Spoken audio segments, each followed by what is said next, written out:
पड़ोसी मुल्क श्रीलंका में आर्थिक संकट के बीच दवा की भारी कमी होने लगी है। मंगलवार को देश में आपातकालीन स्वास्थ्य स्थिति का ऐलान कर दिया गया है। अधिकारियों का कहना है कि ये फैसला मरीजों की जान की सुरक्षा के लिहाज से लिया गया है। इससे पहले भी सरकार ने फरवरी में जन स्वास्थ्य सेवाओं को जरूरी सेवा घोषित किया था। श्रीलंका में नागरिकों को दवाओं के अलावा बिजली जैसी सुविधाओं के लिए भी संघर्ष करना पड़ रहा है। समाचार एजेंसी ने लिखा कि देश के गवर्नमेंट मेडिकल ऑफिसर्स एसोसिएशन यानी GMOA की आपातकालीन समिति बैठक के बाद इस फैसले की घोषणा की गई है। मीटिंग के दौरान आपातकाल कानून लागू करने और दवा की गंभीर कमी को लेकर चर्चाएं की गई।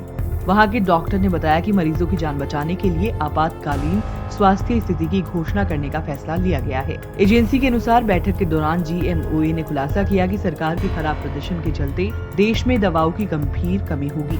अगर मौजूदा आर्थिक संकट जारी रहा तो दवाओं की कमी बेहद गंभीर स्थिति में पहुंच जाएगी।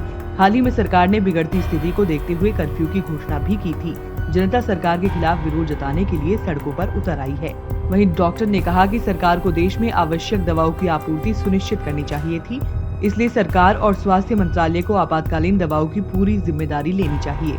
वहीं आर्थिक संकट से निपटने के सरकार के प्रयासों के खिलाफ जनता नाराजगी जाहिर कर रही है। कोलंबो में विरोध प्रदर्शन शुरू होने के बाद श्रीलंका ने 3 दिवसीय कर्फ्यू का ऐलान कर दिया था।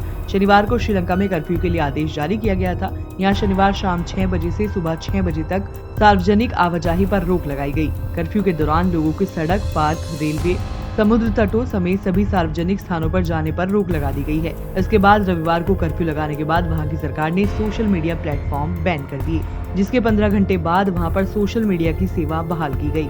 श्रीलंका सरकार के मुताबिक अब तक हुए प्रदर्शनों में 3 करोड़ 90 लाख रुपए की सरकारी संपत्ति का नुकसान हो चुका है। सरकार के मुताबिक मिरहाना इलाके में राष्ट्रपति आवास के पास विरोध प्रदर्शन के दौरान अब तक 17 पुलिस अधिकारी भी गंभीर रूप से घायल हो चुके हैं। श्रीलंका की बदहाली का अंदाजा इस बात से लगाया जा सकता है कि कोलंबो में 13 घंटे के पावर कट से जूझ रही जनता सड़कों पर उतर आई है और राष्ट्रपति के इस्तीफे की मांग कर रही है। लोगों के पास खाने पीने की चीजें नहीं है, लोग हिंसक प्रदर्शन कर रहे हैं। हालात यहाँ तक बिगड़ गए कि राष्ट्रपति गोटाबाया राजपक्षे ने 1 अप्रैल से देश में आपातकाल लागू कर दिया। श्रीलंका के राष्ट्रपति कार्यालय से जारी आदेश में कहा गया कि देश में कानून व्यवस्था कायम करने, आवश्यक वस्तुओं की सप्लाई को जारी रखने के लिए ऐसा करना जरूरी हो गया था।